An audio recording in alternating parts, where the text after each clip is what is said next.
முதலாம் தரத்திற்கு புதிய கல்வி மறுசீரமைப்பை அறிமுகப்படுத்தல் மற்றும் முதலாம் தரத்திற்கு பாடசாலை மாணவர்களை வரவேற்கும் தேசிய நிகழ்வு பிரதமர் கலாநிதி ஹரணி அமரசூரிய தலைமையில் நடைபெற்றது. அதற்குரிய குணசேகர வித்யாலயத்தில் நிகழ்வு ஒழுங்கு செய்யப்பட்டிருந்தது.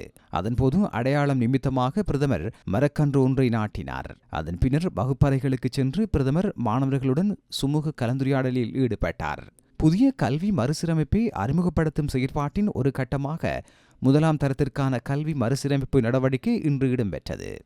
දළුලා වැඩෙන දූපතුන්ගේ අනාගතයේ සේම මේ ශාක්‍යත් වර්ධනය වෙමින්ම අධ්‍යාපන ප්‍රතිසංස්කරණ පාසල් අධ්‍යාපනයේ තුල ඉහළට යන ආකාරය පිළිබඳව සංකේතයක්. මල් කලඹක් ලබා දෙමින් අපි පුංචි දූපතුන් බොහෝම ආදරයෙන් පිළිගන්න ආකාරය දක්නට ලැබෙන්නේ.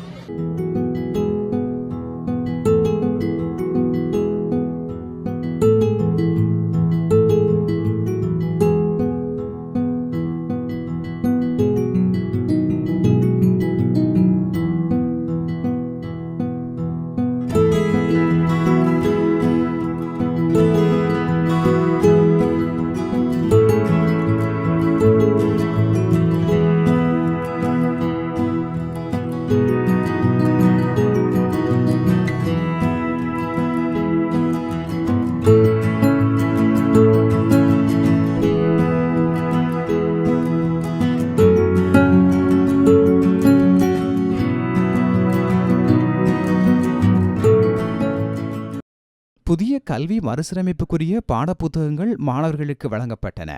அத்துடன் சீன அரசாங்கத்தினால் நன்கொடையாக வழங்கப்பட்ட பாடசாலை மாணவர்களுக்கான சீருடை பிரதமரினால் வழங்கி வைக்கப்பட்டது. மதுர செனவிரத்ன உள்ளிட்ட பிரதி அமைச்சர்கள் இந்நிகழ்வில் இணைந்திருந்தனர்.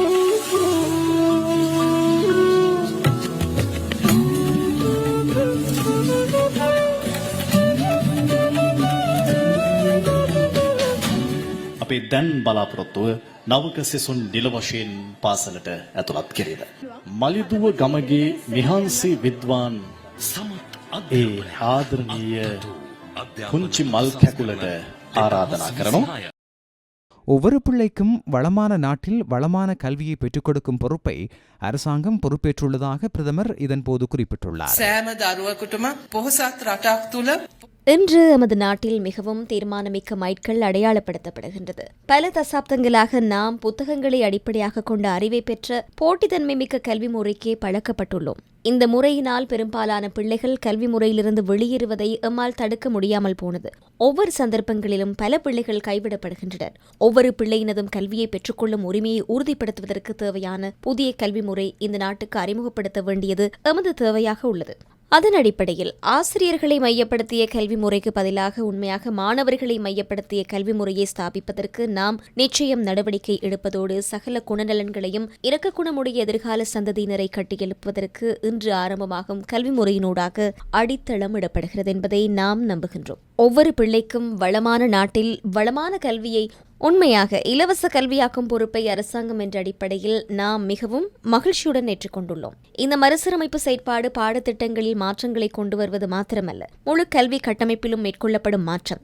இந்த மறுசீரமைப்பு ஊடாக கல்வியின் நோக்கம் விடயதானங்களின் அபிவிருத்தி, மனிதவள அபிவிருத்தி, அடிப்படை வசதிகளின் அபிவிருத்தி, பாராட்டு மற்றும் மதிப்பிடுதல் மிக முக்கியமான விடயம். இந்த கல்வி மறுசீரமைப்பு தொடர்பில் மக்கள் மத்தியில் கலந்துரையாடல்களூடாக தெளிவுபடுத்துதல் உள்ளிட்ட 5 தூண்களினூடாக நாம் இந்த மாற்றத்தை மேற்கொள்கின்றோம். விசேடமாக பிள்ளைகள் சுமந்து வரும் புத்தகப்பையின் நிறையை குறைப்பதிலிருந்து அவர்களுக்கு அழுத்தமின்றி கற்றுக்கொள்வதற்கு தேவையான சுற்றுச்சூழலை உருவாக்குவது இந்த கல்வி மறுசீரமைப்பில் காணக்கூடிய சிறப்பான விடயமாகும். புத்தகப்பையின் நிறை மாத்திரமல்ல, அதன் உள்ளடக்கமும் சுமையானதுதான். அந்த சுமையிலிருந்து விடுவித்து உண்மையில் கல்வி முறைமையினூடாக வெளிக்கொணரக்கூடிய திறன்களை விருத்தி செய்யக்கூடிய கல்வி முறையை அறிமுகப்படுத்துவதே எமது நோக்கமாக இருந்தது.